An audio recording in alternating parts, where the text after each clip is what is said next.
if there's like a girl, listening who's like, I would love to feel more feminine. I would love to, have more of that energy inside of me. First is recognizing and giving so much appreciation to that masculine that got you here, because there was probably a reason you leaned into the masculine. Our bodies are intelligent, our hearts are intelligent, and we lean into what we need to in order to survive. And so it's like, this is incredible, but now it's time to not just survive anymore, and it's time to truly like get into that thriving. Hey everyone, I've got some huge news to share with you. In the last 90 days, 79.4% of our audience came from viewers and listeners that are not subscribed to this channel. There's research that shows that if you want to create a habit, make it easy to access. By hitting the subscribe button, you're creating a habit of learning how to be happier, healthier, and more healed. This would also mean the absolute world to me and help us make better, bigger, brighter content for you and the world. Subscribe right now. The #1 health and wellness podcast. Jay Shetty. Jay Shetty. The one, the only Jay Shetty. Hey everyone, welcome back to On Purpose, the place you come to become happier, healthier, and more healed. I'm so grateful to have conversations with friends, thought leaders, experts, athletes, musicians, people from all walks of life and backgrounds who come here to share their stories, share their experiences, and share their insights so that all of us can grow together. Today, I get to invite one of my friends and someone who's really special to her too. So we have two amazing guests, two friends, two people that I've got to know over the last couple of years. And today's conversation is going to be one that I hope you listen to with your friends, with your family, with your sisters, with your cousins, with your brothers. I want this to be an episode that you consume with someone else so that you can discuss it just like we will. You can dissect it just like we will, and you can share in the experience with someone else.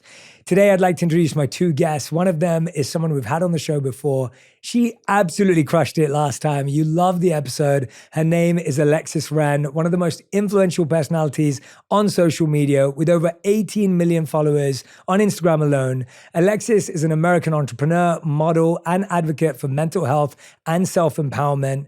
And our second guest who's on the show as well is Allie Michelle. She's a 3 times best-selling author, viral spoken word artist, and Allie is also a certified yoga, breathwork, meditation, Reiki, and craniosacral therapist.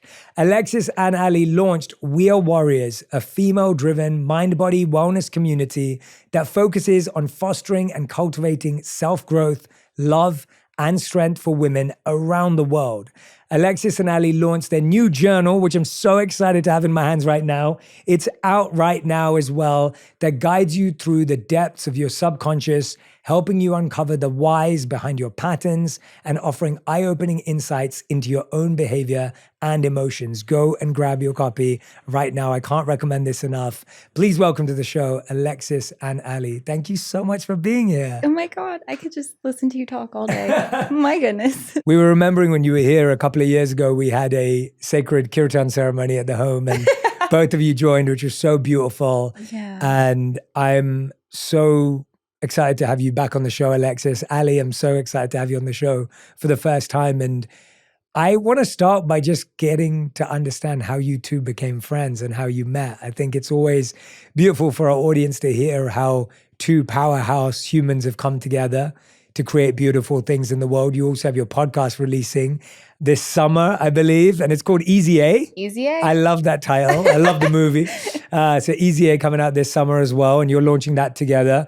But I'd love to hear the origin story of how this relationship became to be. So I'll leave it to you to figure out how do you tell that story.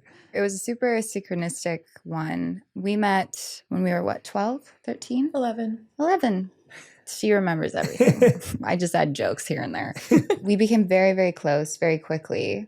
I think one of the reasons that we always stayed friends was we never held each other to a certain type of relationship. We were very fluid with our friendship, but it didn't really cement until my mom got sick.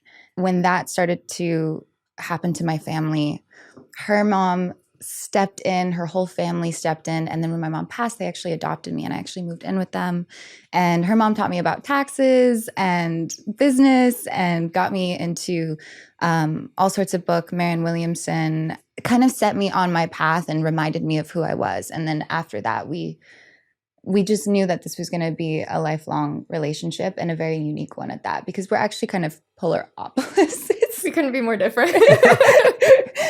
I think because of that, we blend really nicely with each other. And we always knew there was going to be some kind of path, divine path for us, but we didn't know what and how. And for a while, we just kind of let each other go off and do different things. I went more of the traditional Hollywood route, and then she went and started traveling. And we always have this funny joke, like, I'll take care of our outsides and she takes care of our insides. And like, that's how we got to do this. And then things started manifesting for us to actually start working together. When Warriors was founded in 2020, it morphed into so many different things. But then at one point I was like, it would make so much sense to bring Allie on here, because she's literally, she's my other heart. She's my other brain. I trust her opinion as much as I trust my own. And so bringing her onto We Are Warriors just felt right. And then through that, she's really helped me just harness and strengthen what that community does for the girls and for just everyone in it. And so far we've already tackled like almost 10,000 girls in and out of that community. And it's pretty insane, because now we've actually become the big sister mentors, and essentially become the girls that we needed when we were flailing around being like, what is our purpose? The weight of the world on our shoulders. We need to save the earth. And now we're just kind of coming back around to that joyful playfulness and seeing where it takes us. And then Warriors kind of got us ready for the podcast. And that was really nice, because it's gated. We had this opportunity to just learn how to speak to a crowd and learn how to host, essentially, because it is a talent. And you're one of the best, I will say. My goodness gracious. Like, no one tops you. And so through that, we got really comfortable with being able to balance each other out in that way. And then it just made sense. And of course, selfishly, there's so many people me and Allie want to talk to. We've always just been so curious about different people of all landscapes. I'm sure that's one of the reasons you also got into it, because it's just so cool. You have an excuse to just speak to anyone that you've ever wanted to. And so now we actually have that excuse to do that. Yeah, I mean, I think Warriors is really a love letter to her mom, because she was always into the holistic health stuff of, acupuncture and meditation. And so she really introduced me to all of that. So it just feels like she almost brought us together for Warriors. But to your point, I think the beautiful thing is we've never held each other hostage to a specific version or, judged each other for our choices or tried to change one another. And so for me, it's been my greatest example of a healthy love. Exactly. We've really taught each other how to communicate in the hardest ways possible. We've had to, Well, that's actually, when I was thinking about, when I was preparing for this interview, that was actually what was on my heart, that I wanted to understand how you do that. And even hearing you both describe it as we've allowed this relationship to be fluid and it's taken on many forms. I think when you're young, especially, we have this idea of, this is my best friend and this is my next best friend and this person's, right? We live in this kind of very binary world when we're kids. And so we do put people in boxes and we do label people. And then sometimes those labels last as we get older and sometimes they fade away. And sometimes we still act like kids even when we're older with how we see our relationships. How did you both develop that ability to allow each other to be who you were separately? Like you just said, Alexis, you were like, I went down the Hollywood route. Allie, you went traveling, you went, seems like, down the healing route quite as a priority externally as well, even though Alexis was doing that internally, but her external career was different. How did you allow each other to be who you were independently, but still respect each other and connect? Because I think that seems to be a big need in our world today, whether it's friendships, whether it's romantic relationships, whether it's business and professional relationships. I think we live at a time when it's so easy to judge each other. How did you develop that over time? Was it always like that? Or was there a time when you were like, oh, she's sold out, or she's like, did you have those assumptions about each other? I mean, we butt heads, of course, because we're opposites, but our North Stars are the same. And I think that's what sees us through, is there's something so much bigger than us. And especially because we made it through the loss of her mom together, it didn't really matter if we were fighting, because I'm going to talk to you next week.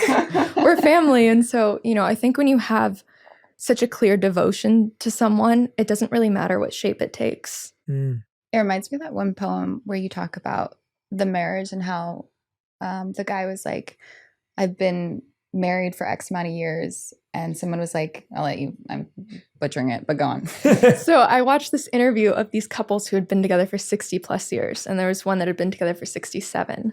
And the interviewer looks at the husband and says, how have you been with the same woman for so long? And he says, she hasn't been the same woman at all. Yeah, there's so much evolution and so much growth. But I guess that's what it is, right? I feel like as humans, we have a resistance to other people growing, just as we have a limitation on who we can be. And we almost extend that limitation to others as well. When you saw each other grow in different ways, maybe incongruent ways, random ways, what allowed you to have difficult but healthy conversations around that? And I'm speaking from my personal experience. Even I've only been with Radhi for 11 years. Only. And no, but in the sense of compared to 67, I was oh God, you know, I'm like 11. But like, we've been together for 11 years, and I agree with that statement completely. Like, Radhi has transformed in so many ways in the last 11 years since I met her. I fully agree with that. But that evolution requires two people to sign up to that and subscribe to that. So what were those moments where you saw each other going through these big or small changes, and how did you adapt with each other? We would definitely trigger each other. But then we had enough wisdom where we knew when there was a trigger, there was a path we had to take in order to get through that ego and then into the growth part. So, and we truly do love watching each other grow. It gives us a lot of joy. And we've also never held each other back. If I disagree with her, for instance, I will state that truth immediately. I'll be like, I disagree with you, but I absolutely respect your decision. I'm going to love you no matter what, whatever happens. I was right. She loves to always be right. And she usually is. That's the unfortunate thing. But then I think that's always the nuanced way to communicate is you have to voice that, because if you don't, then there's this this resentment that builds in the relationship, and then you can't harness authenticity. So with her, it's like, I have to state this, but I also am going to let you be you. And so that's always been our rule with each other, is that we kind of dance on the ashes of who we once were.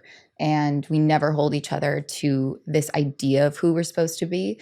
But she's also just become such an incredible woman. And it's been almost surreal watching it happen, because when you've known each other since you were 12, it's just, I mean, I always think, if I would have told 12-year-old Allie that you were speaking in front of 500 people at conferences and traveling all over the world doing spoken word, that 12-year-old you would literally run into a closet and just be like, what is actually going on right now? But I think that's also, when we hold each other accountable for growth, that's the main thing, because there's going to be a lot of friction with that always. I've noticed in my own life, and I'm assuming with you as well, wherever there's the most resistance, there's also the most transformation. And we've always had actually the most resistance in our friendship. Like, we've gone through so many different versions of ourselves. We've stopped talking for 6 months. We've gone, I think our limit was like a year without talking, and then we always like got back into it. It's almost that feminine energy of just letting it flow, as opposed to trying to put this like expectation of the friendship, because I think that is why relationships in any shape or form kind of become stagnant, because we're holding this idea of someone to them, and then they resent it because they're trying to grow. Our egos hurt because you don't want them to move out of that box that you're so comfortable that they're being. And this happens weekly with us. I think a really honest, vulnerable relationship, it's a almost daily thing we have to go through. But then it's fun, because now we look at who we are as like these little avatars, and we can add different attributes to each other and just be like, I think I want to be funnier, or I think I want to, be grittier, or like, and we have these really honest conversations with ourselves, and then we build together. Like truly, we've built ourselves together. And then of course that the energy of my mom kind of always being there, it feels really divine and sacred. And I think that really is what drives everything we do. Yeah, I was put on Ritalin and Adderall and just different ADD medications super young, around like 10 or 11. And it kind of snuffed out my creativity. And her mom was one of the people that helped turn my light on inside. And so there is just this greater devotion to her that I feel. And I think our culture, Western culture, is particularly non-committal. There's almost this 1 foot in, 1 foot out. We have so many options. I don't know which one to take. But there's actually a freedom that happens when you just fully plant both feet on the ground and say, like, this is what I'm committed to. It's contradicting. It's so contradicting, but I think also because it's not a romantic relationship, there's so much room to breathe. You know, there are way less expectations. And because we're fully committed to each other, we just figure it out. Like now we communicate a lot better by writing each other letters. Because if we step on a tender spot and it gets really reactive. Like, emotion feel now, conclusion now. And she's like, 5 to 10 business days, please. And so we really had to. Like, I need to withdraw. She's like, I need to explode. I'm like, how about a letter? Yeah. So it's that. It's finding whatever can be a bridge between you. What was the reason that you went on the medications? And then talk to me about the journey of finding your way with that. Because it sounds like, obviously right now, creativity is, by the way, if anyone has not seen, I'm speaking to the audience right now, if any of you have not seen Allie and Alexis perform spoken word together, it is insane. That was amazing. Like, really? I remember seeing it. I commented on it immediately. I remember it coming out. I think I even shared it. It came up, I think it was on my TikTok feed or maybe it was on Instagram, but that was spectacular. It was so good. Like I don't know how long it took you to write it. And you're both going to say like 2 hours or something, but it was it was unbelievable. It was so good. Like it was so powerful, like every line. So obviously you've tapped into that now and that seems to be the greatest part of your expression. But to hear that actually based on the medications you were on, that was dampened. Walk us through that a little bit just to give the audience context. I just think there's so many different types of intelligence, and I have a natural inclination towards creative and emotional intelligence. But my sister, for example, had like a semi-photographic memory and just got incredible grades and was very smart in a specific way. And so when you're in school and the system is kind of a one-size-fits-all for the most part, it's very difficult as a kid to have high self-esteem if that's not a value that's within the school.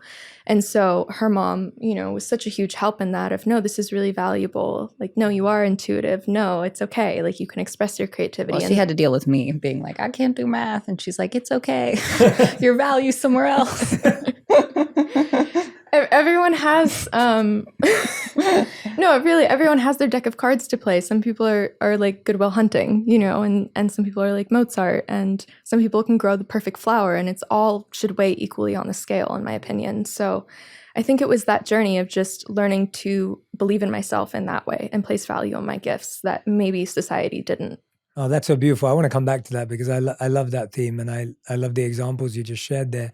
I was watching an interview, or at least a clip of an interview where Melinda Gates, who just came on the show, she was interviewing Oprah, who's been on the show, and Gayle King. And so Melinda's interviewing them, and it's all about female friendships and relationships. And Oprah said something that really stood out to me. She said that the reason why she's been able to be friends with Gayle for so long is because she's one of the few people who's not been envious of her. And I was thinking about that and it really resonated with me. And I started to realize how all the friendships I had that have lasted are non-envious friendships. Mm-hmm. And all the friendships, business partnerships, even relationships, romantic relationships that didn't last, all had envy in them somewhere. Whether someone was envious or insecure about you, whether someone was envious in a business sense, whether someone was envious. I remember guy friends when you were teenagers being like, oh, let's see who can get more numbers tonight from girls. And I'm like, why does it have to be that? I thought we were friends. Like, when did this turn into a competition? And it's interesting how what starts off as innocent teenage competitiveness kind of can transcend into our adult life as well. Talk to me as to how you keep envy at bay in a friendship like this and a business partnership like this, because I think it is the crux of the quality of relationship you have. And it's not talked about enough. I think it's a really uncomfortable, awkward thing to talk about. But I genuinely believe that my best friend, who was my best man at my wedding, the reason why we're best friends and have been for the past 20 years is because he's not envious of me and I'm not envious of him. Even that doesn't mean that I'm not proud of him and I don't admire him and he doesn't that of me. But there isn't that sense. Would you agree? Would you disagree? How do you feel? I want to hear about it from you guys. For me personally, it always makes me like my love language is like helping people become better. I think that's acts of service in a form. We call it renification. Improvement. I love helping people improve. I always have this like vision for them and I get really excited when I can help, make that vision come to life. So, and for me, I always, coming from the homeschooling background, I never felt intelligently adequate enough. But she was, in her own right, so intelligent. And so I think we almost reassured each other for her, she was insecure about, in that awkward teenage phase. And I was just way too confident at that age. So we mediated each other out where I had a unibrow and braces and she was Alexis Ren. Let's just. Okay. But we validated each other where our wounds were most apparent. And that's why there is no envy, because I almost look at her as like the same way I would look at myself, like a project that I helped create, that I helped, and vice versa. She helped me really, I wouldn't be who I am without you. And even thinking to our first, conversation on this podcast, it was so much of the things that I said, were in honor of her, and conversations that I've had with her. I think I even shouted her out in the book. I was just like, Allie. Yeah, I wouldn't have believed in my depth if it wasn't for her just really calmly next to me being like, you're good. You got this. You have it too. And me vice versa with, wearing that dress or doing those, more of those exterior things of like, nah, like the time is now, like put on that dress. Let's get your hair, like just caring so much so that it's okay to care about it. Because I think when you're so vulnerable about a specific attribute that you don't feel confident in, you almost want to pretend not to care about it, because you're like, I don't care about how I look, or it's fine. I don't care if I know math or whatever. But it's actually where you care deeply. Yeah. But you're also like, I should say, Alexis is like a genie, and she makes her friends' dreams her dreams. Like, she went to a corporate company, to the head, marched on his office and said, you're going to hire my friend.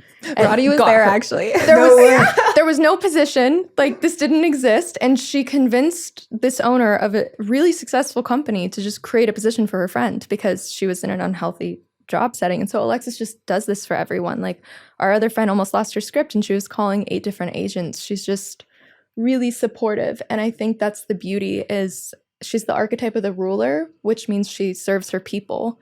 And so she makes everyone's dreams belong to her. And I think that's the key, is like, you have to nurture your friends' dreams like they're your own too. And what archetype are you? The magician. Oh, the magician. Okay. I was so curious. Tell them a little bit about the archetype. Yeah, talk really us through it, because I think we've done this actually with the community as well. Yeah, great. Go for it. There's a book by Carol Pearson, and I think it's called The 12 Archetypes or something like that. But if you look up her name, it'll pop up. Thank you. But it goes through the 12 major archetypes within our subconscious, and a lot of it is based on Carl Jung's psychology. And I personally love storytelling and fairy tales as a way to translate wisdom. And so there's this book called Earthsea as well, where this young sorcerer releases a demon shadow into the world. And the way that he stops it is he gives it his own name. And so by naming the shadow, it ceases to have power. And when you use these kind of archetypes, rather than clinging to one identity of like, I am this, I am that, I'm a Pisces, I'm a, Capricorn, whatever it is. I'm a 3. It's like, this is the aspect of my subconscious that I'm wielding right now with this different archetype. And so it creates more compassion and understanding. And to me, it also helps me name my shadow a lot clearer. So yeah, and that's why I love the archetypes, because you're never one. It's just what you're building with right now. So you could go back and look, okay, the orphan archetype needs more work. Or you were saying America, actually, we have the most connection to the orphan archetype, because we all kind of come here for this dream or come here from other places. And it's kind of the like, do I belong here? Where do I belong? So I think different countries too also build on different archetypes depending on like their culture. So it's really interesting. And what I found the most funny about all of this was the ruler and the magician have this really interesting relationship. It's the most volatile pairing. I love that. Yeah. That's awesome. Because? So look at King Arthur and Merlin. That's a great example. They're equally important to each other, but the downfall of that would be like a tyrant king. Think Joffrey from Game of Thrones or something, and then Jafar from Aladdin. It's the evil sorcerer, and then the wicked ruler. And so we hold each other accountable in that way. If we're sitting at two opposite ends of this power spectrum, and we keep each other from slipping into like evil sorcerer and tyrant. So whenever we're having a disagreement, I'm like, am I being a tyrant? It's okay. We're just going to write a letter. I'm like, please don't unname me. Yeah. But I just love looking at people like characters in books, because it creates so much more compassion. Because if you had a perfect character, it would be really boring to read about. It's all those idiosyncrasies that make them so unique. So I think that helps too. And that's why I think that's truly like her perception of that is why I've loved myself so much, because all of these little quirks I've had, she's like, keep going, keep doing it. Like, she'll give me the little check mark in a conversation with people, and I'll just go off. And I love it because she kind of gives me permission, a little permission slip to just, lean into those quirky parts of me that I felt for a really long time I needed to like hold back and keep tight. And that's been really cool. And and it's really cool too, because her fantasy book, she put a character in for me. And that was really cool as well, because reading it, I was like, one, I'm immortalized, which is crazy. Two, I'm awesome. Oh my God, is this how you perceive me? Yes. Now whenever someone says, oh, Ren's my favorite character in Allie's book, I'm like...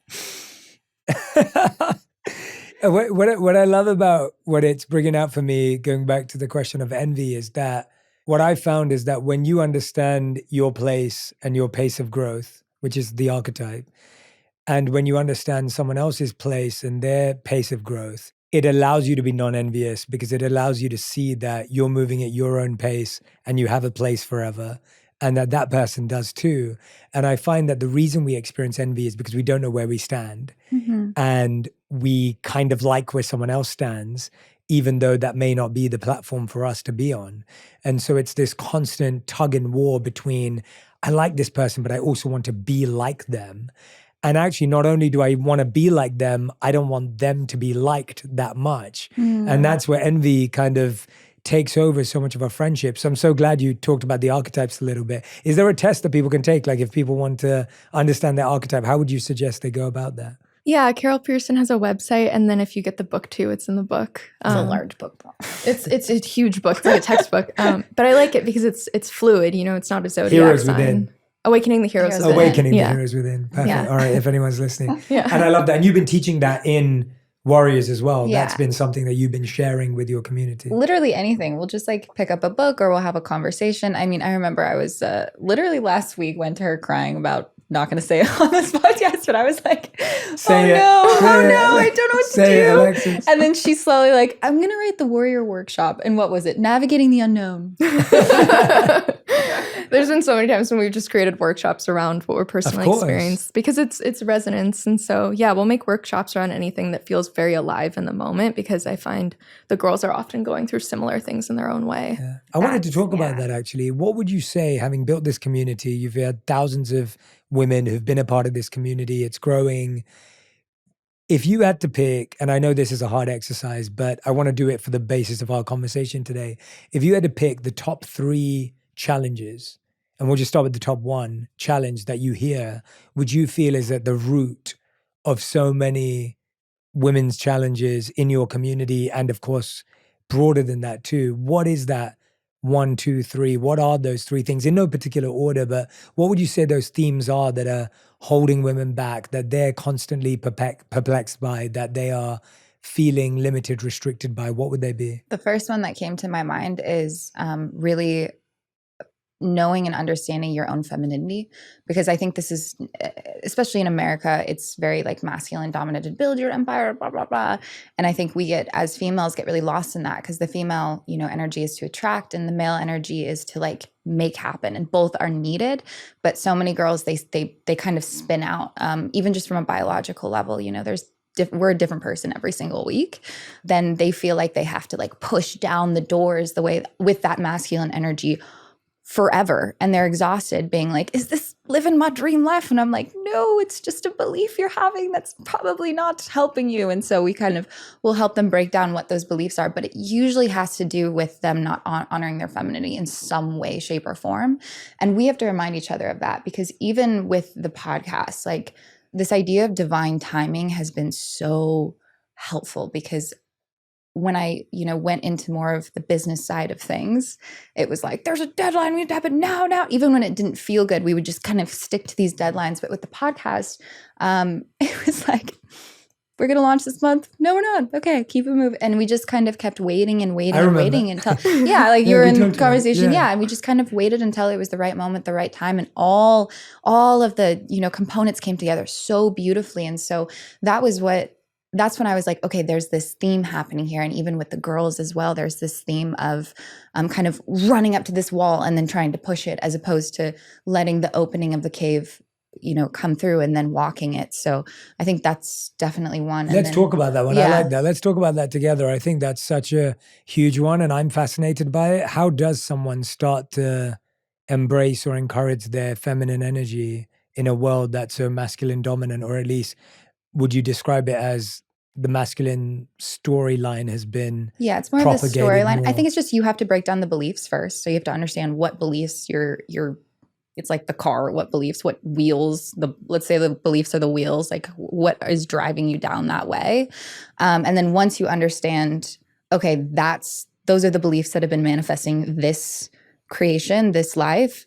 What are the beliefs that I would like to have? I still remember I was with a friend and we were walking around a pond one day and she was like, remember when we believed things had to be hard? And I was like, I know. So belief is a thought that you just have over and over and over again until you think it's just your life and it's ingrained into you and it's permanent when it's really not. So part of that has been just showing people, and acting has taught a lot. For me, I've learned so much about this for acting where I'm like, that's actually, you are so much more fluid.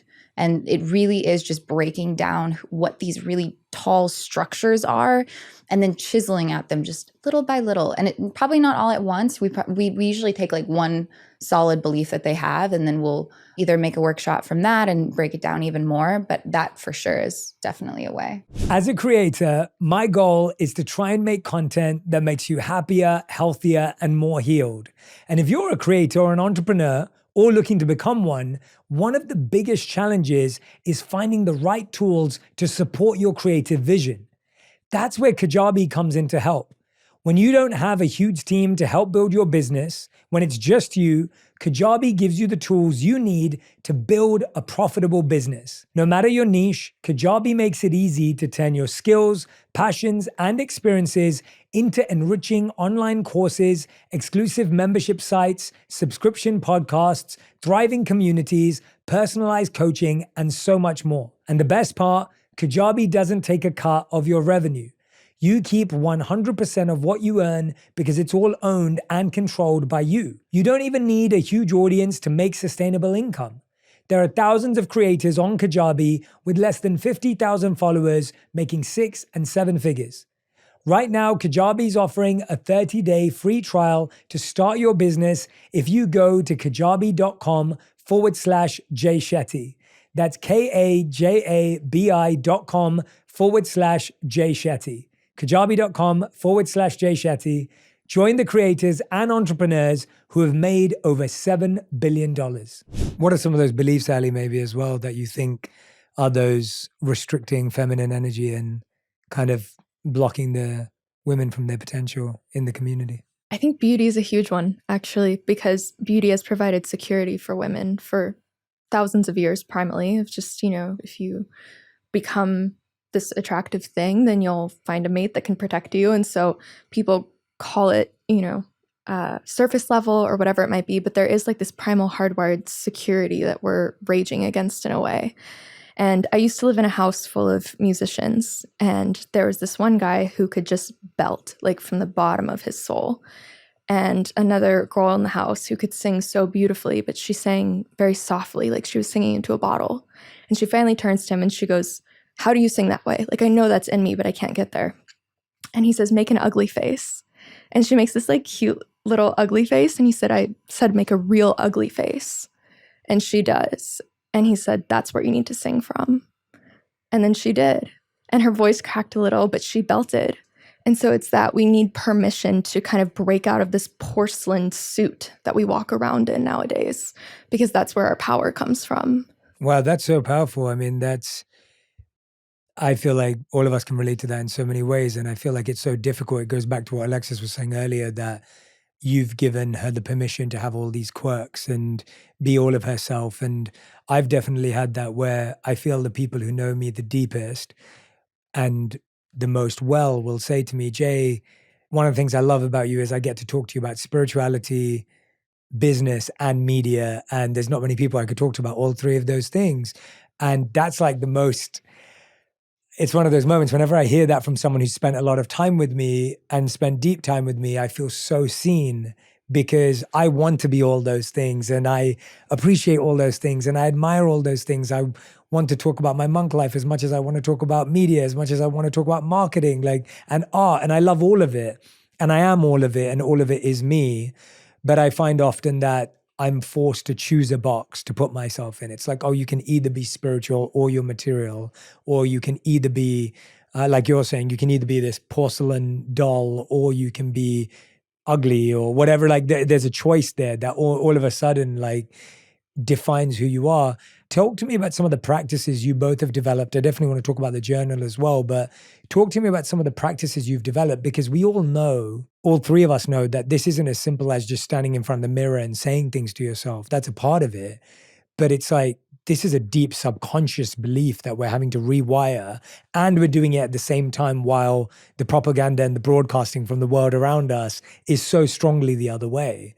And so walk me through some of the exercises, maybe some of them that are in the journal that you love, some that you've practiced. You both keep talking about letters, and I know the journal is full of letters. So just maybe give me a couple of insights and steps and principles each that you feel have been profound for your own journey. Or maybe you even have stories of people that you've helped that they've practiced some of these techniques. I feel like all of these practices sound like, oh, roll my eyes. Okay, fine. I'll write a little 5-minute journal of gratitude, whatever. Like, you think they're not important, but when you actually apply them, it's like, whoa. For sure. Dr. Mick Hall, he's this wonderful naturopathic doctor that we had on the podcast.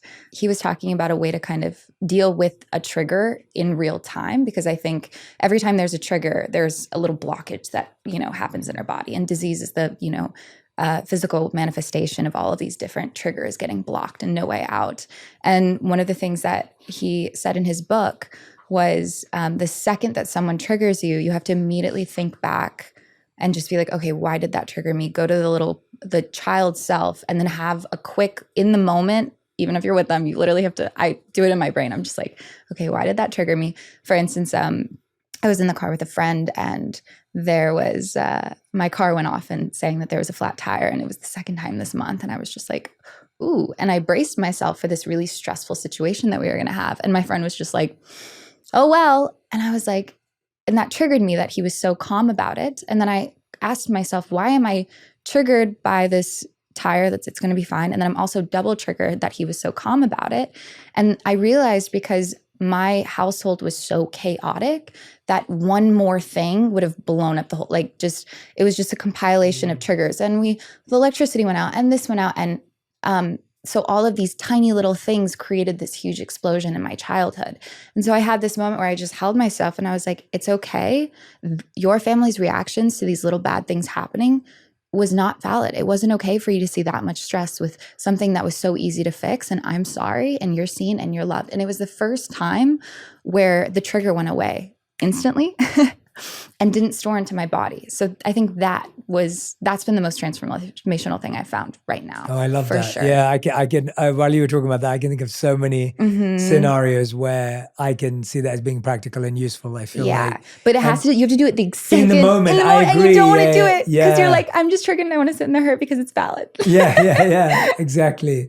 Yeah, no, I love that. I think whatever I get validated for the most in life becomes my porcelain suit. And so for a while, oh, so good. I was the deep one. And so I couldn't be funny. I was like, let me speak in bumper sticker and be as spiritual as possible, because that's how I belong.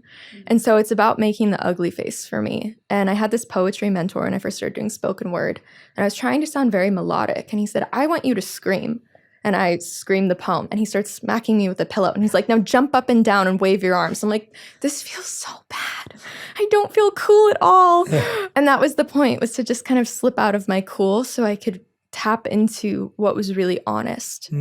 Yeah, no, that's such I mean, I can relate to that. I've said that to so many guests where I just feel like everyone's just waiting for me to say something To deep levitate. and profound. And I'm just like, and at one point I really carried it as a weight, where I realized I stopped listening to people because I was just thinking in my own head what to say. Yeah. And then I realized that not only was I never going to say something profound if I didn't listen, but that maybe sometimes the most profound thing to do was to listen. Like that was it. Like it didn't even need a word.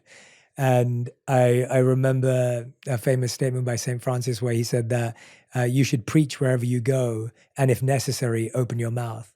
And I love that. It's like that idea of just like, we always feel like, saying the thing is the thing. And it's like, well, no, just being present and just listening and just being there.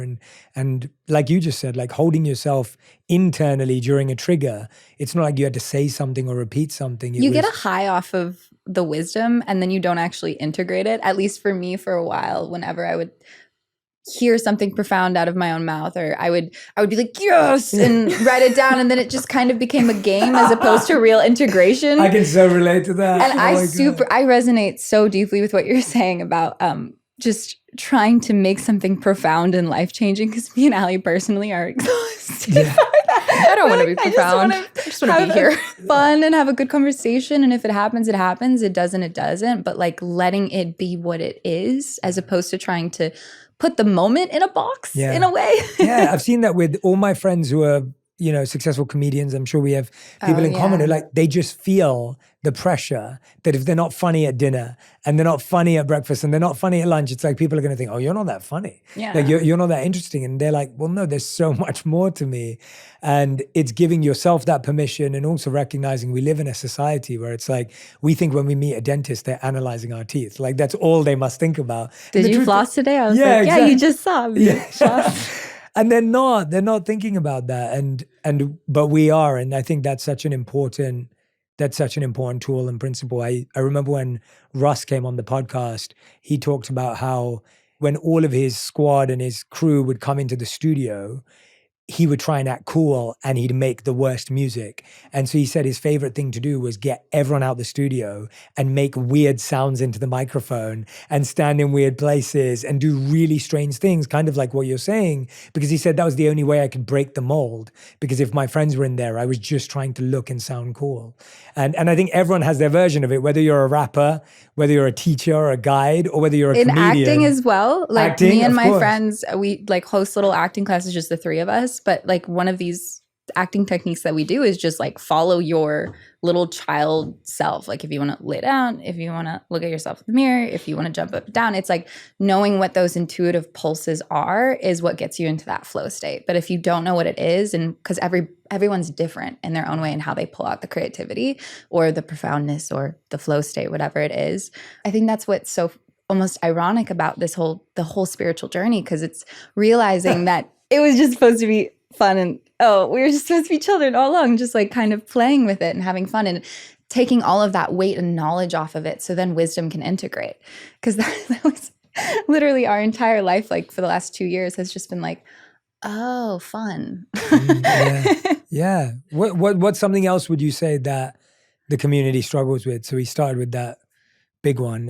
What else is there? What else comes up for people? I mean, just basic adult things like how to regulate your own nervous system and do taxes. I don't know why that wasn't in school. Those are the two most valuable things as an adult in modern society. No, there's other things. They are. You need to know. But I feel like you're not really prepared for life in traditional schooling. And so that's a huge passion, is just, bringing on financial educators, bringing on breathwork teachers, meditation teachers, and really just handing tools to these women. It's the teach a man to fish story, Mm-hmm. Yeah, I think that's the difference. It's like we're not coming on here being a therapist. We're just coming on here being big sisters, being like, here are the right questions so you can get to your answers.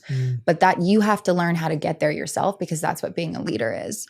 And that's what's so cool, because then on the reverse end of that, watching girls go from 17 to 22 years old and seeing that growth, it is the most fulfilling thing ever. Just knowing that our work with some of our girls will go on to their parenting and their life partners and the people around them and their friends. And it's incredible to see the ripple effect of that deeper work. It's so cool, because we're like, our warriors are kind of like little light bulbs, just glowing, walking around the earth, spreading what it means to live a fulfilled life and not be afraid of that desire. And it's amazing. You're working with women as young as 17, and that's incredible. I love that people are starting that early and doing the work and finding that mentorship and advice, because I feel like we're all trying to come to it as early as we possibly can. But I know, it's like that's a competition in itself. What's that? That's something that I've noticed too, is a lot of people who are older than me, not by much, but they're like, oh, I wish I had that wisdom when I was your age, and I was like, it's not a competition. It's really not, because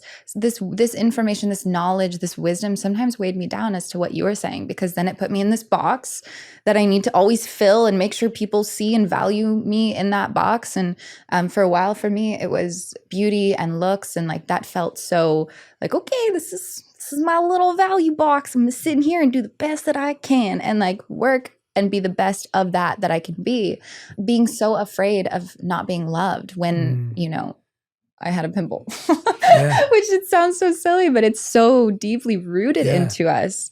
But yeah, no, like the experience being human in all different ways. But what I've noticed too is when you finally realize you're in a box, you're like, I'll just get a bigger box. You just jump to bigger boxes. And that's why, like, you know, when we were talking about spoken word and poetry, it's like I wrote that one poem about paradoxes and how it's kind of just like, it's both. It's not this or that. It's always going to be both. And that's why when you're looking for another box, you're already in the wrong. Because for a while I was like, okay, if I don't want to be valued for just my looks, then I'm going to do this and I'm going to get into business. And I just added more boxes. I didn't really evolve. But the beautiful thing about growth is sometimes the outside doesn't have to change for the growth to happen. And I think that's what was so cool, was when I realized like, hey, I actually love dressing up and being beautiful and feeling beautiful, and validating my friends for wanting to do that too, and telling them to wear that outfit and telling them that we're going out and having all of that. And knowing that it's coming from this pure 12-year-old, like just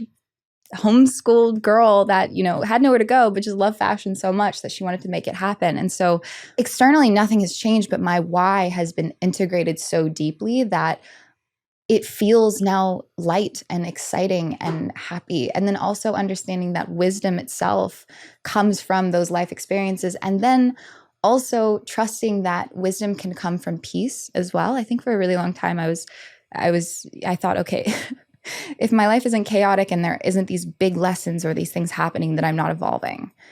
And then that was just a belief I had. But when I realized I could evolve and be in peace and go through these motions and actually learn some of the deepest lessons from the simplest of things, that's when it got exciting again, because I didn't have to be on a roller coaster anymore. I was like, oh, thank God. You reminded me of something. I wanted to read it. I just brought it up here because we're all on the same page about this idea of just, we've got to be able to look at our ugly side, our dark side, our shadow self. We've got to be able to look at the subconscious and rewire our beliefs. We've got to be able to then take action on it outside. And like you just beautifully said, like we do just end up looking for bigger boxes or more boxes to define ourselves. But I think often what's not talked about is the discomfort in those transitions and how hard it is to go from someone who says, well, all I'm valued for is for my looks. Now I'm going to get into business. And it reminded me of this speech. And that's why I want to read parts of it. I'm just trying to find the right part. This was a Taylor Swift speech, and I believe it was at the Billboard Awards years ago now. It was a long, long time ago. But it was so powerful. I've seen the video for it. And she said, let me just find the exact part. So Taylor Swift said, and now I realize that this is just what happens to a woman in music if she achieves success or power beyond people's comfort level.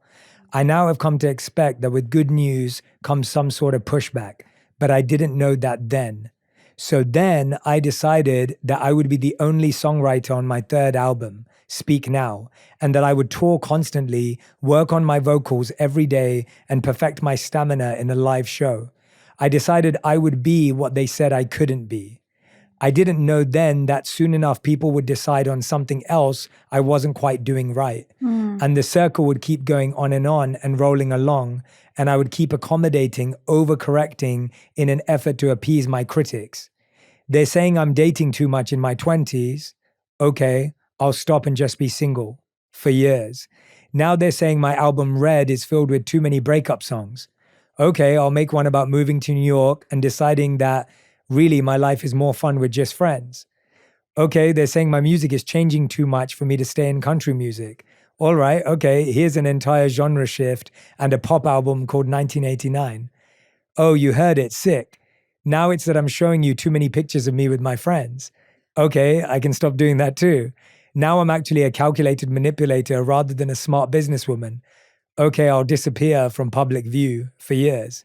Now I'm being cast as a villain too. Okay, here's an album called Reputation, and there are lots of snakes everywhere.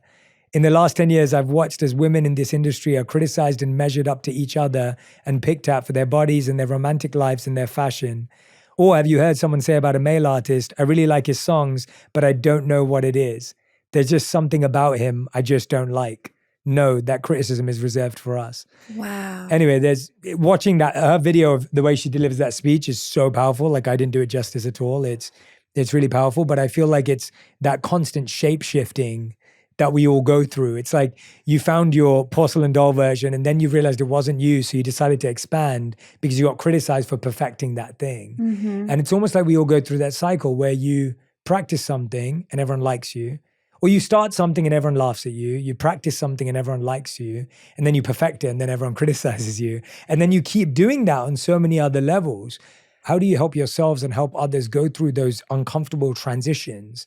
Because that moment you're being criticized for the thing you thought everyone wanted you to do, or the thing that you thought you wanted to do, is probably the hardest part of it. Yeah. It reminds me of what we were talking about with making me a hero or a villain. In the opening of my fantasy book, the first line is, make me neither a hero nor a villain. Both live within all of us. Make me into whatever you need, but don't take away my humanity by making a hero out of me. So good. I love that. And that's so true. It's true, because like once you get, it's just in our nature, when a person gets at a certain point, it's uncomfortable for everyone. And then it's like, all right, time to pull them down from that level. Pull the level, Gronk. Also, no living thing does well under a microscope. No. I mean, I can't imagine if we all were judging each other's actions 24 hours a day. And I think that's why the conversation about shapeshifting and being fluid, maybe your core essence is the same and your values remain the same, but whatever shape it takes, life is a dance. Yeah. And I think that is part of the service for me too, is that, and I know you posted about this, Alexis. I saw you post something about this, like, I think it was a year or two back, and it was a really thoughtful caption around what, I can't remember the exact language you used, but this idea of what pseudo-spirituality looks like. Was it with the cigarette? Yeah, I think so. Yeah, Yeah, I remember so. that. Yeah, we went yeah. off about, And just that idea of just like how, I think part of it is, I always grew up believing that spiritual people were poor and that materialistic people had things. And I was so wrong. I was like, spiritual people are abundant. Like, it's such an important quality of a spiritual individual. And to me, that became so much more prominent as I grew older and matured and recognized the value, as opposed to this belief system that, you shouldn't have anything and you can't have anything and you can't create value for others, and not realizing that we have a full team of people across the world who are all working on a mission, who are providing for their families because we're going out there and building something abundant. This isn't about me. This is about so many people being supported. And we often miss that in our world of, I've just got to take care of myself and no one else. And so Are you pretty good with balancing the feminine and masculine in yourself? I really want to talk about it with you two. So you're going to have to tell me whether I am, but you're going to have to teach us. And it's so funny because I've had 3 people in my life say something to me that when I first heard it, I was like, watch what you're saying. And then now Hold I'm yourself, like, talk to the chat. exactly. And now I'm like, no, that's me. So I've had 3 people say this to me over the last 8 years. Jay, you have the perfect balance of masculine and feminine in the way you approach life. And the first time I heard that, I was like, you what? And my masculine went super triggered. And then now I'm like, I really appreciate, I hope that's true. And I think I'm working on it. I think that's because I was raised by my mom, and that's where and my mom's actually in the house right now, she's visiting, but that's where the strong feminine energy came from. Mm-hmm. And at the same time, I have very masculine qualities, tendencies, drives, ambitions. But I'd love to understand more about the two through both of you, because I know this is a space you both talk about. I think our community would be so fascinated to hear about it from you, because I think we've started to think of the masculine and feminine energy as gender, and it's just getting complicated. So let's talk about it, and then you can tell me whether I am or not. Yeah, and I should preface this with, I'm not an expert or a guru on this topic at all. I just love Own experience, life experience. I just also love reading books. But I would say the feminine is kind of built to navigate the unknown. Even in the way we bring life into the world, it's like we're bringing something unknown into the known.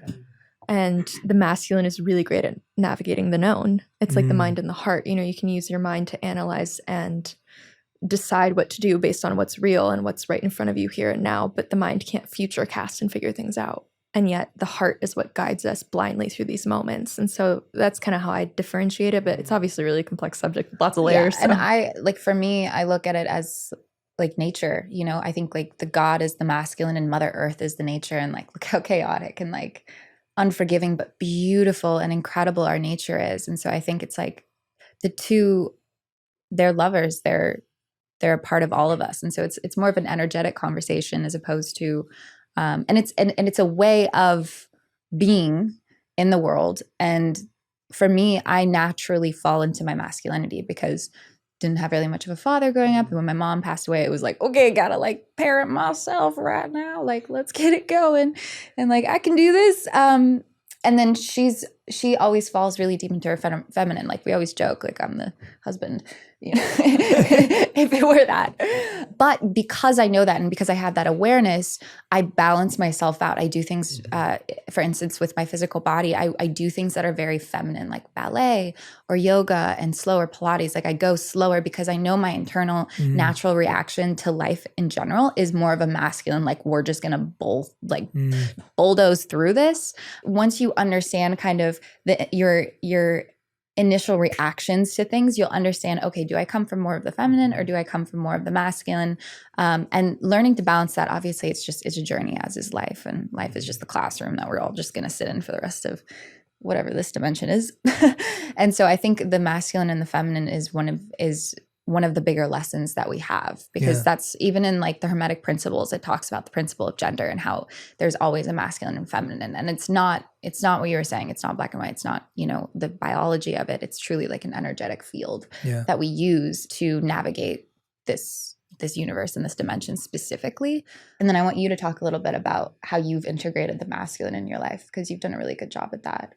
Yeah, I think when I was very extreme in my feminine, it was very hard to actually use my will to create things where I would have an idea for a book, but I wouldn't write the book.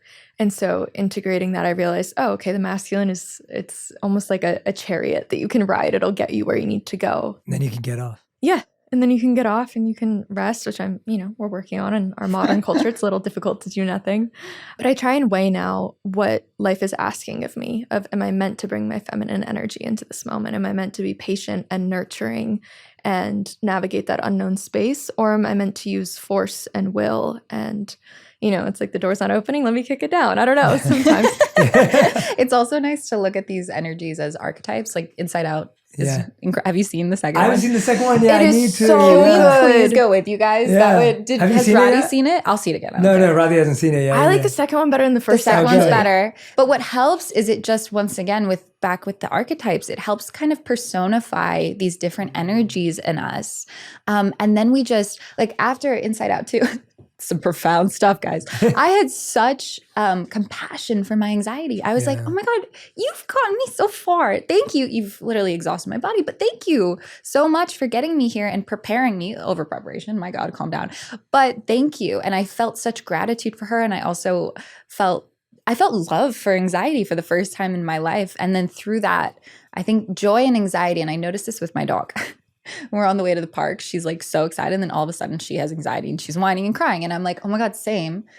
That's so true. Because it's such a similar energy. Even coming here, I'm like, I'm excited for this podcast, Alexis. You're not nervous. You're excited. I was nervous. Okay. But we get those energies mixed up. But they also, they kind of service each other in a way. For sure. So that was really fun. It takes, once again, I think our journey right now with our wisdom is taking off the weight of all of it and also not expecting it to come out with something profound every single time and just enjoying the moment for it. And I think when we personify those emotions, it gives us an opportunity to immediately giggle about it. Honestly, I think for us, laughter it's everything. Like sometimes you just need a giggle. Like sometimes it's too soon. But my goal, I know I crack jokes way too soon, and everyone's just silent. And then someone goes, "That was too soon, Alexis," and I'm like, "Oh, oops." And then I wait another month, and then I say it, and everyone laughs, and I'm like, "Okay, I'll figure out when to shoot those. When to shoot for the stars, land on a cloud. Don't worry, guys." But yeah, no, it's so helpful to have just that comedic relief. And I think that too, like that's actually the fool archetype is what me and Allie have been really implementing and love. Like the Jack Sparrow kind of just everything happens to Love him. Jack Sparrow, yeah. One of my favorite characters. Yes, yeah. And just, yeah, even like the Duncan Trussell and the Mr. Brainwash and just like these people who have just kind of stumbled ass backward into like this divine life. And it's like the Legally Blonde, like what? Like it's hard, just like unraveling all of these beliefs I had around success and abundance, like similar with you, where I'm like, oh, this can be fun and almost like a treasure hunt. My manager, he's so cute. I love my manager to death. We're best friends. But he was every time he calls me, he's like, guess what? And I'm like, what? And he's like, so I found this ring and it was my dad's ring and it was a blue sapphire. And then I go over here and this psychic told me, and he just like puts together all of these little clues. And I stopped him and I was like, it's so beautiful that you look at your life like this little treasure hunt to the divine. And the fact that you look at it in that way is why it's unfolding in this beautiful, fun, like scavenger hunty way. And it's just a belief he had. So I was like, I'm going to acquire this belief. If you don't mind, I'm going to take this from you. And ever since then, I've just been kind of taking on that fool Jack Sparrow archetype of like, let's just like fall into shit and see what happens. I love it. You know what? fun. That comes full circle because I told you I just went to Kauai. Yeah. So they shot one of the Jack Sparrow scenes on that beach. In Blue Room. Yeah, exactly. Yeah, exactly. And so when I was there, that's all I was thinking about. I was like, this is so his cool. run. Yeah, exactly. I love his run. I know. But no, I love what you're talking about because I think what's really interesting about it is you're talking about the benefits of actually balancing masculine and feminine energy and how you both have seen value in both. And I think it's so strange because I think the conversation often shifts to like, well, which one are you prioritizing? So how would you encourage people to think about their balancing of their masculine and feminine? And how would you encourage them to kind of navigate that, I guess, the imbalance that they may have? Because I don't think most people are trying to think about the balance because we're thinking it's either or. Yeah. And we're thinking, oh, well, masculine energy Black is the and one I white, need yeah, because very that gets things done. But you're saying, well, what about rest and refuel and nourishment? Or in your case, you know, balancing your masculine energy with the feminine. Yeah. I think the first step is giving a lot of compassion to like once you find out, because I think too, we look at spiritual growth in any capacity of like when we weren't balanced or aligned, we failed. It's just like, no, like the contrast is there to show us the way. Like there wouldn't be light without dark. It has to come together. It's both. And so honoring, okay, maybe I've been leaning into my masculine a little bit more and maybe it's been draining my body a lot because I've been trying to force things and make them happen and carve things out of nothing. And okay, but that's also the reason that I'm here and safe and I've survived. So just really like thanking it for helping you survive and getting to where you are. Because if we go still with that black and white way of thinking of, oh, that's bad because I've been doing that and I'm not fulfilled, that's bad. And it's like, no, you need it. You just need to understand how to integrate it and incorporate it into your life. So I want, you know, if there's like a girl, you know, listening who's like, oh, you know, I would love to feel more feminine. I would love to, you know, have more of that fairy energy inside of me.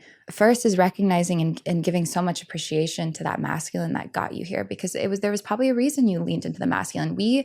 Our bodies are intelligent, our hearts are intelligent, and we lean into what we need to in order to survive. And so it's like, this is incredible, but now it's time to not just survive anymore, and it's time to truly like get into that thriving. And then you can look at it as in, now how do I want to bring this feminine energy into it? Yeah. So it's both.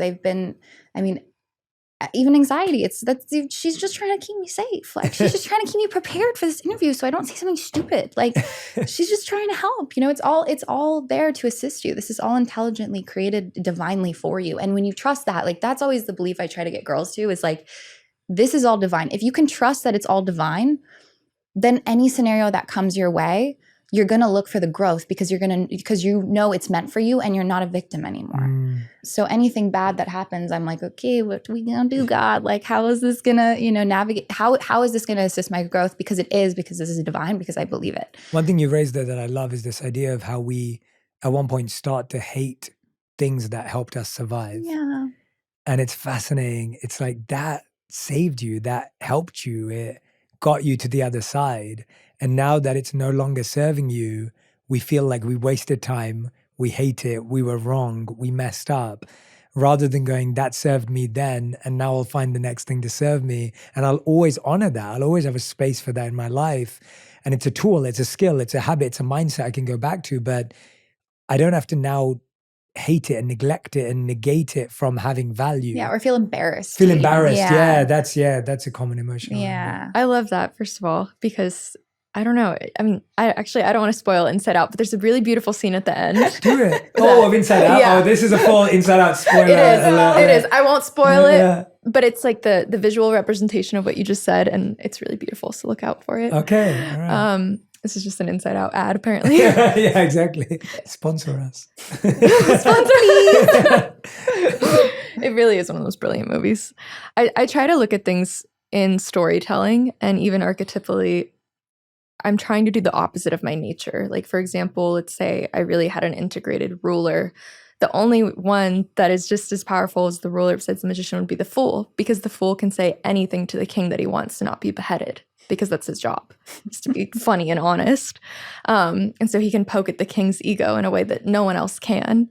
And so with the ruler, maybe you're more serious and stoic, but maybe you need to bring in some of the fool archetype. And so it's the same with masculine and feminine. It's like, what is my impulse, my reactive step that I want to take, and can I actually try doing the opposite as an experiment and see what happens? And do you bring that in through other people or through activities you do yourself, or both? Whatever the moment presents, you know. If I'm doing a poem and I've done it the same way 100 times and it's gotten a great reaction, I'm like, well, let's yell. Let's yell and jump up and down and see. Yeah. Because I think, to your point, we need the freedom to try new coping mechanisms. We need the freedom to fail. That's super important, not just for artists, but people in general, is to not be so hard on ourselves, to be perfect all the time. So, But I like being perfect all the time. but it's impossible. We're just Inside You Out like characters pretending at to, this yeah. point. Yeah, you just Inside Out voices at this point. Yeah. No, we all love pretending to be perfect. It was one of the reasons why when I did my tour, you guys didn't come to my show last Yeah, time. I did. You did? I did. Yeah, so yeah. we did. Like, one of the reasons I did my show in the style I did it, and you can be honest with me about how you felt about it, but the reason I did it in the way I did was because I wanted to shake off that holier than thou, I'm the teacher, I'm the guide. I wanted just that to just go. And so from the moment I came out, it was me making natural jokes, humor, everything was just real. It was who I am in who I really believe I am. And on stage, I feel like I can be 360 degrees of who I am, which I can't always be in a video or a snapshot or whatever it may be. And if someone listens to the podcast, they get all of who I am. But it's on stage, I can just totally let loose. My real goal of the show was to show people that they could do uncomfortable things. It wasn't that I could tell you the right thing and you could think I'm great. It's that you could see people like you. So I would take people from the audience and they would do some of the most incredible, uncomfortable things live on stage. And it was just random people from the audience that we hadn't prepared with. They weren't staged or casted. It was truly organic. And I loved it. It was beautiful because I was just amazed at the human spirit and resilience and grit. And at the same time, I was able to make my audience the star of the show. So people would there was one girl who came up and she said to me afterwards, she said, Jay, literally I got 10 people ran and hugged me after I told my story. Or after I came off stage, I had 7 people approach me and ask me to build community with me. And it was just amazing to kind of create that energy. And that's what it was for me. It's what you both just said. It was like I used it as a creative expression to say, I want to shake off those shackles of what I think people think of me. It's exactly what you did. And going back to this idea of, instead of giving people the answer, it's more about presenting just more and more honest questions until they get there. That's exactly what you did on stage. Now, I don't know if I had the balls to get up on that stage. My God, some of those people were so brave. Which show did you come to, the LA show? The one near the airport. I don't know exactly what that little area is. YouTube theater. YouTube theater. Yeah, that was incredible, because watching them transform through their own answers, that's true power for an individual. So it was incredible to see that for you instead. Because usually a show like that would typically just be you sharing wisdom, but it felt so interactive. So I definitely saw that from my end of it as well. Definitely. It was the hope. Yeah. I want to talk to you a bit about this journal you've built and created, because I think that you've thought about journals very differently. I think a lot of journals are very daily, and your journals feels more like a journey that can kind of begin and end and wherever start you wherever want. you want, which is beautiful. You both have talked about letters this whole time. Yeah. And you encourage letter writing as part of your journaling process. Walk me through your favorite journaling practice in there that could include a letter, may not include a letter, that you're so excited for people to do, and why they should do it, when they should do it, and what you hope they'll get out of it. One of my favorites is we have like a letter to fear, essentially. And it's basically you write a letter to fear. And then the next, you start asking its questions, and you kind of start having this really beautiful, fluid conversation with fear. And our goal always is to get people out of this mindset of like bad, good, because that is what shields us in all of these boxes.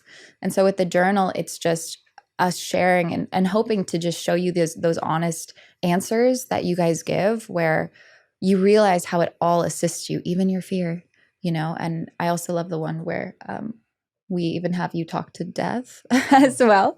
We get into some, because I think, you know, Allie points this out beautifully. She was like, you can never truly live if you haven't really faced death in some way, because that's what makes life so valuable and beautiful, is knowing that this is temporary. And you also don't really know, like everything becomes clear, you know, when something of that nature happens. And so giving kind of people, just a little bit of a plant medicine journey via journal, and getting them very clear on what they want. Because when you just ask, like, what do you want? It becomes overwhelming, you shut down. But when you start asking, hey, what have I been shielding myself from? What do I envy in people? What triggers me the most? Like those types of questions are going to get you to what you truly want and desire quicker than any of like more of the forthright coming answers. Yeah, I think it's just valuable to climb into perspectives other than your own. So there's one where you write yourself a letter as though you're your mother or father on the day you're born. There's one where you talk to death. There's one where you talk to fear. And it's just very important to step outside of yourself, especially in forgiveness work, or, you know, if you need to express anger or whatever it is. A journal is a place where everything gets to belong. There's nothing too ugly. It just has to be honest. That's really the intention. And also subconscious writing. That's been one of my favorite tools that we give them. There's like 5 or 6 just blank pages, and basically we'll give you a subject and you have to write as fast as you can, because it will quite literally get to your subconscious. An acting coach actually did this with me. We were using my dad as a reference for the scene, and she was like, I want you to write as fast as you can about your dad. And by the 10th page, I was, you know, crying, because I had all of these messages and things come through that I never knew was inside of me, because I finally got through that conscious mind back to the subconscious, and it finally started talking to me. So you can subconscious write literally about anything. And that's why it's so powerful, because you could subconscious write without any intention and you'll still get to some light bulb moment, because it's just finally, it's like meditation. You're writing as fast as your thoughts. So you can't really read it back because it kind of gets all messy. And we're just like, our warriors are like, I can't feel my hand. They're just like, just keep going. But they always come to these incredible realizations. So that's definitely something I wish that you guys try at some point, whoever's listening. It's an incredible gift. It's kind of like the morning pages from like The Artist's Way, but instead of, you know, over analyzing what you're saying and if you're growing and is it working, you write so fast that there is you write the thoughts. So it's like the subconscious writing starts, hey, I don't really want to do this. My hands already aches. How am I going to write 10 pages? You quite literally have to be super honest with exactly what's going through your brain. And that's how you get through. I'm assuming that you both believe that most of us don't often connect with our subconscious, or do we, and do we not see the signs? How do you feel about, I guess the question is, does our subconscious ever try and communicate with us, or is it something that we're always having to try and unleash and unravel? I feel like we're ruled by what remains buried in us. And I do a lot of dream work with my friend. He's a great dream analyst, and he uses Carl Jung again. I love Carl Jung, clearly. But it's a language. And I think if your subconscious knows you're speaking to it, it starts speaking back. I always personify it as a little monster when I feel like it's getting overactive. Like if things are going really well, for example, my subconscious is waiting for the shoe to drop. And so it starts looking for things to upper limit or panic about when everything's totally fine. And so I gave it a character. It's like this little ladybug, and I named it Bert because it removes the power. It's that process of naming something when you can just make it this funny little thing. But I think if you can love your little monster, it'll love you back, and it will help you and be with you in your life versus ignoring it. Then it starts to rule you and be in the driver's seat. At least that's how I see it. Similar with intuition, actually, too. Like once you start building that intuitive and understanding your intuitive pulses, you start having a stronger and stronger relationship with it. And then it's like, and then it's just speed dial. Like I can connect with my intuition immediately. And I think that was another really incredible thing that we had with the Warriors, because we were like, okay, let's talk about intuition. And all the girls were like, but what is my intuition? And I was like, oh, wow. Okay. First we need to figure out how to get you guys back to connecting with intuition and what that means for you. And then through that, we can use intuition in workshops. But we had to even go back farther to be like, oh, okay, let's build a relationship first, because everything has relationships. Everything is a relationship.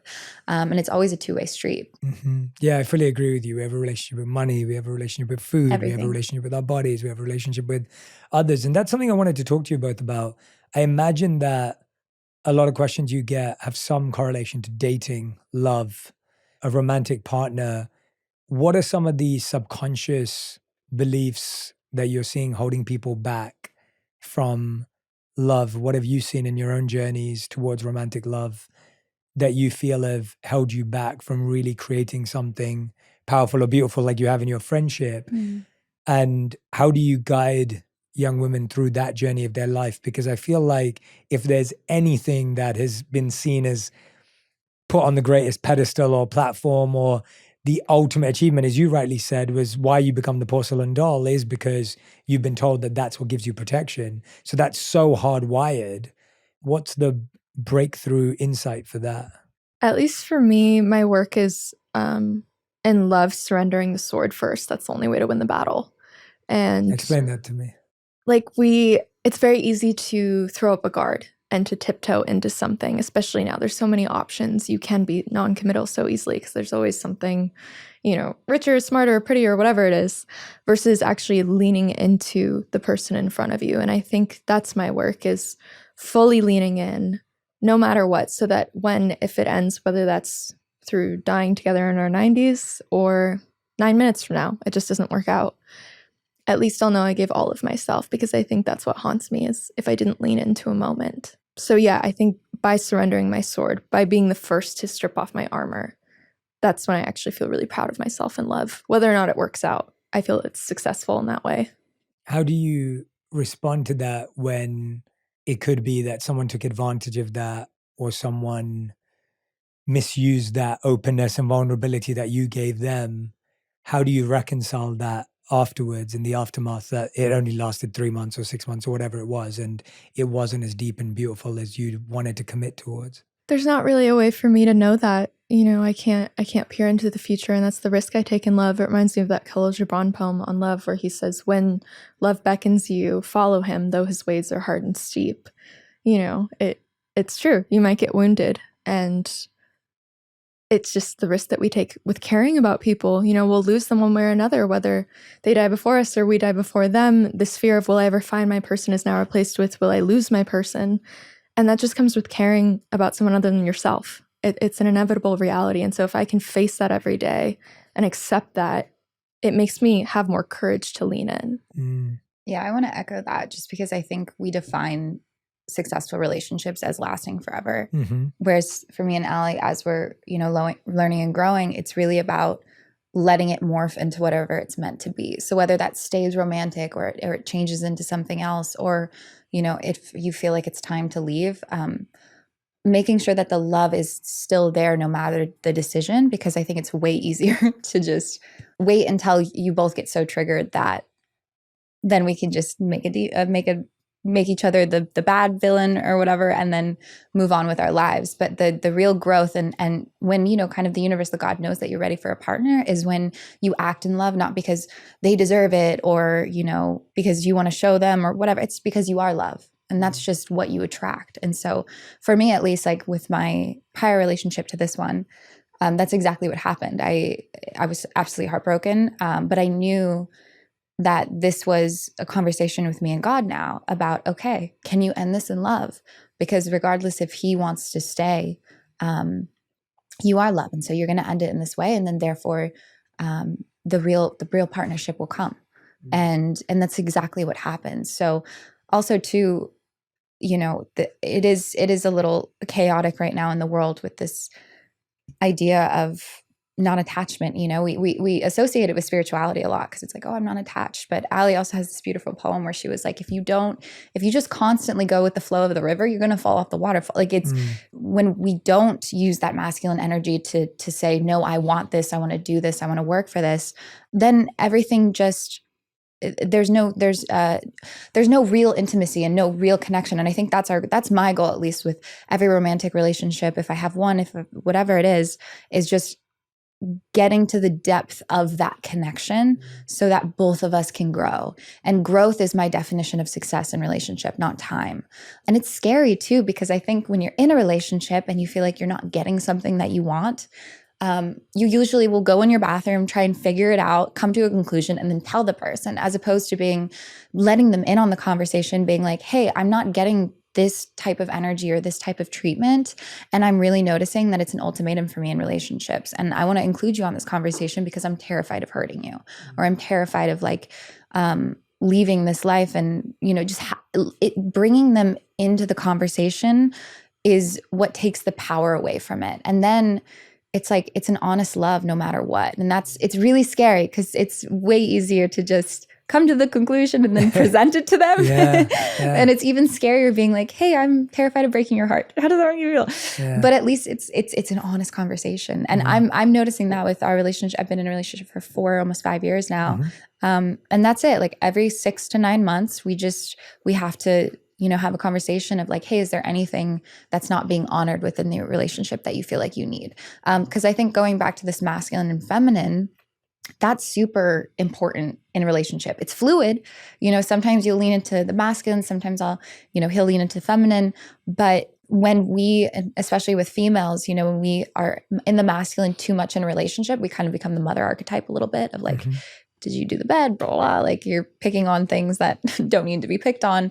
And it's usually because the feminine in us hasn't been honored in a way where it's like, have you taken her out? Have you, you know, done a romantic weekend or whatever it is just bringing that romance back into it. So then the female can just like fall into her femininity and feel like a princess, truly, because that's what we also want in a relationship. At least for me, I like to feel like a princess.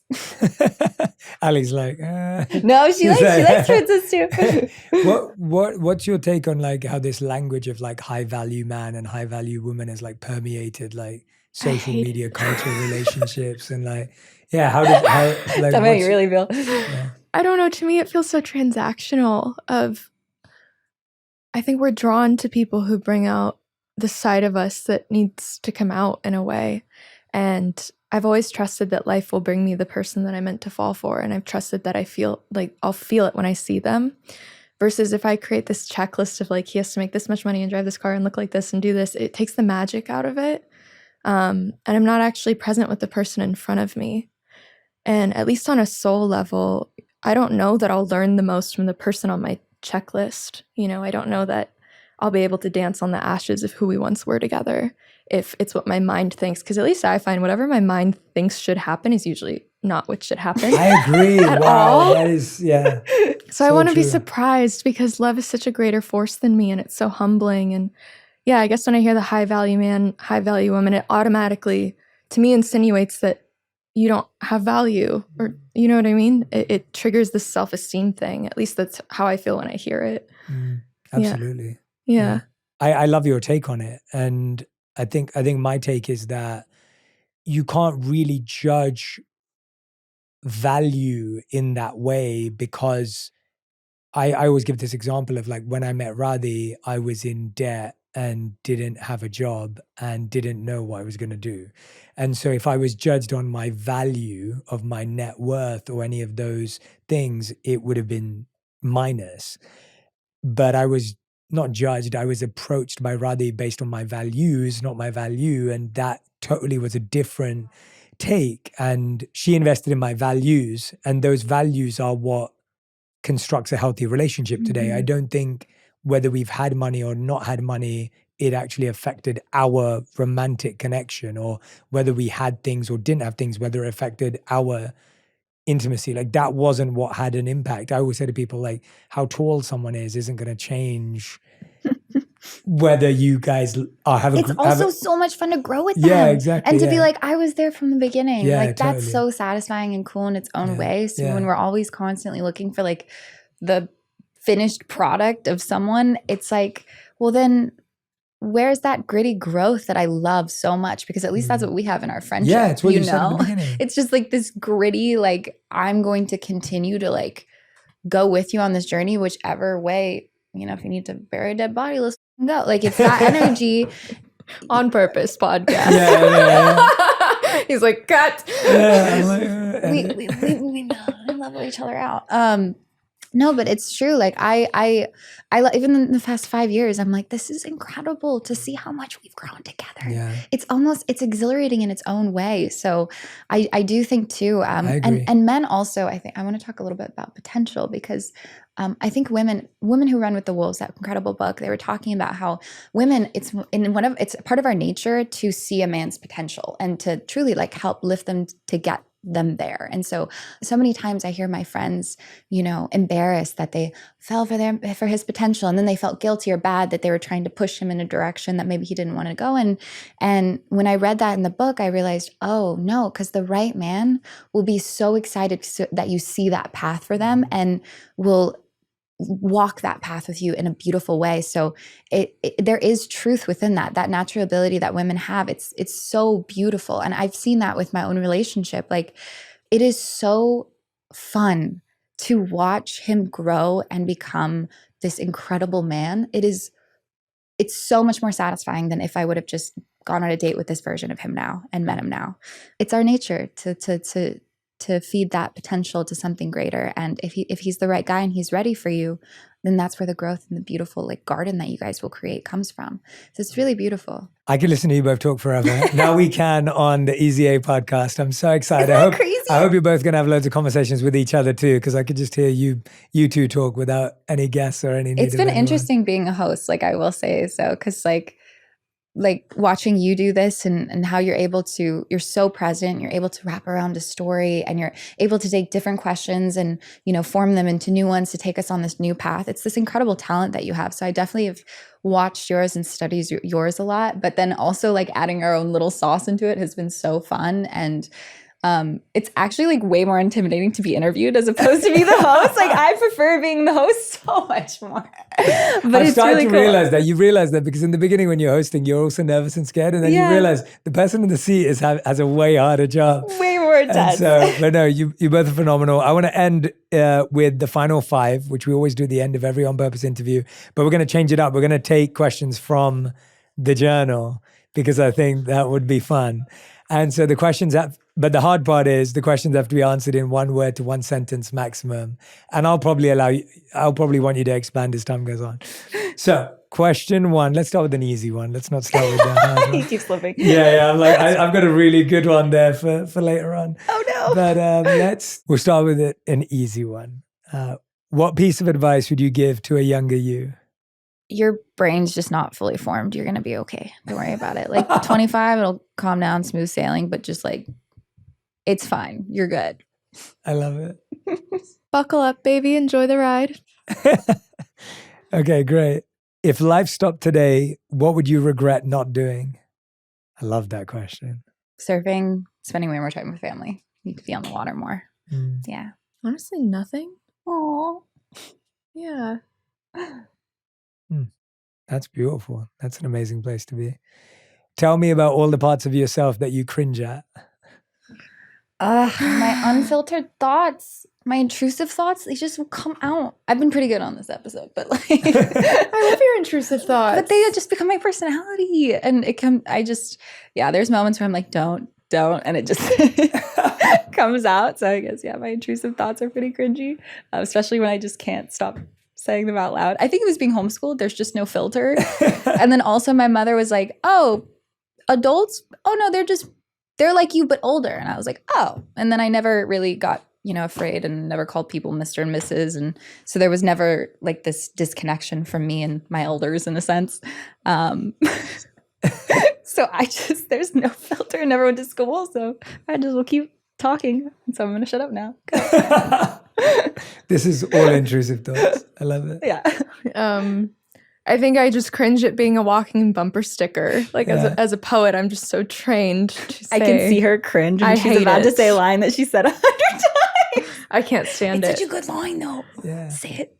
I think that's why I appreciate her. It's the balance. Yeah. Yeah, there's nothing composed and I'm too composed. And so somewhere we'll become a person in the middle. I always say that. I'm like, I take life too seriously and Radhi doesn't take life seriously at all. Yeah. And it's the only way to balance it out. It's a similar dynamic. Yeah. I know what I'm doing every minute of the day and Radhi doesn't. So yeah. Woohoo. All right. Question number 4. List the things that you're running from. Okay. I just spit.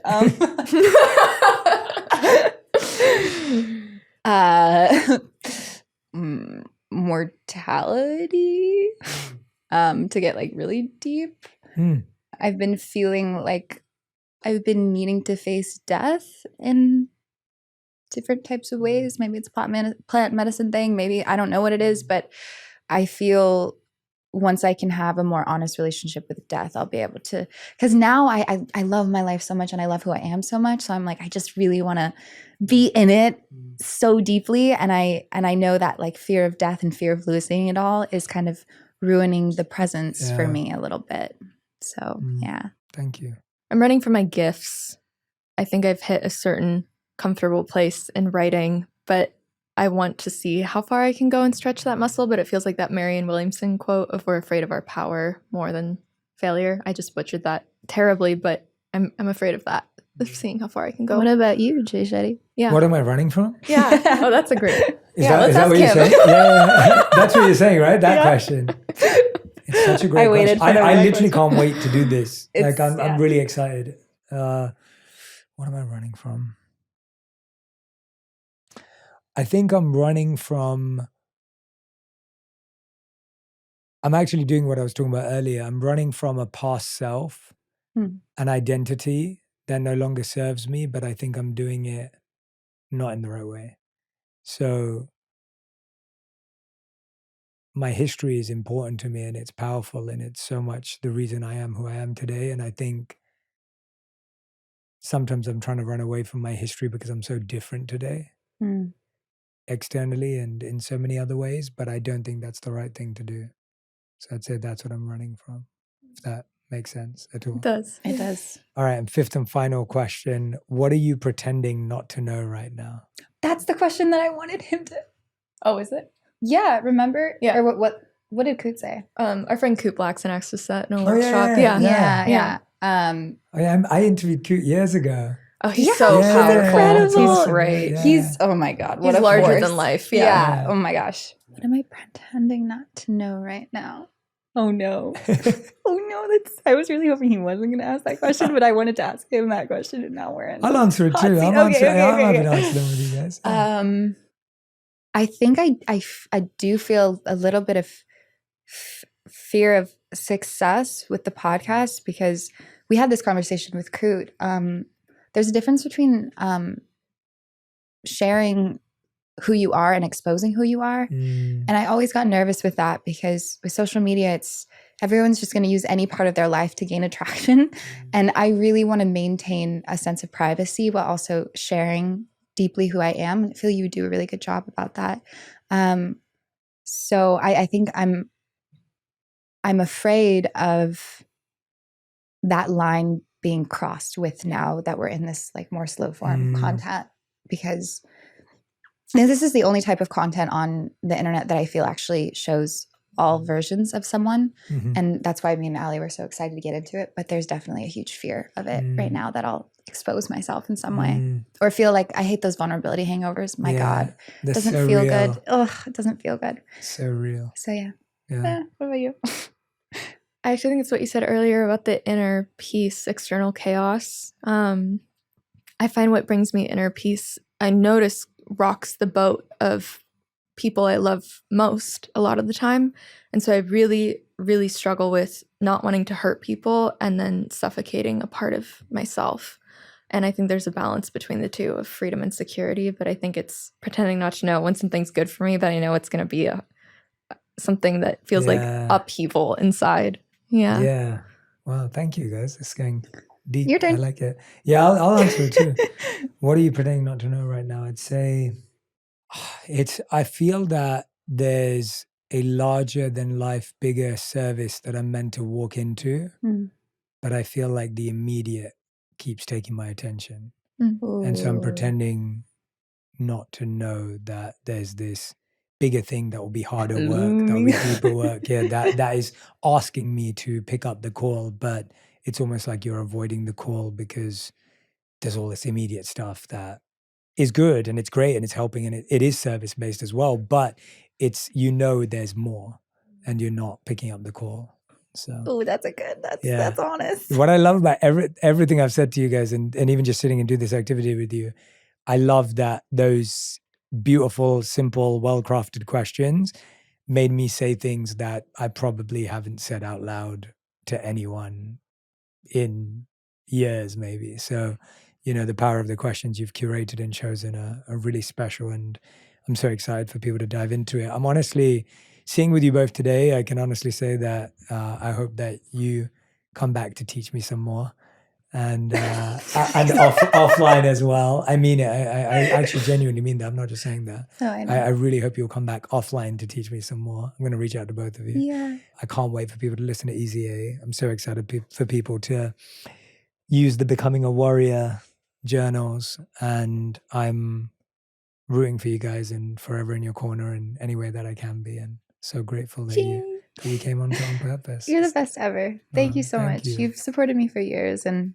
I feel so much gratitude when I think of you and Roddy, and like truly you guys kind of like took me under your wing, so I really, really appreciate it. And thank you for welcoming Allie on. Of course. Yeah, I'm so thank glad. you. You really create such a beautiful, safe space where it elicits honesty in a way that's not invasive. But like just calm honesty. Yeah. It doesn't feel... It's like supportive and loving. Yeah. Thank you. That means the world to me. Did I not ask you anything that you wanted to share, or something that was on your heart and mind that you really want to share with the community right now? If there's anything, please feel free. It's an open floor. I just think the box conversation has just been so relevant in my life in the last year.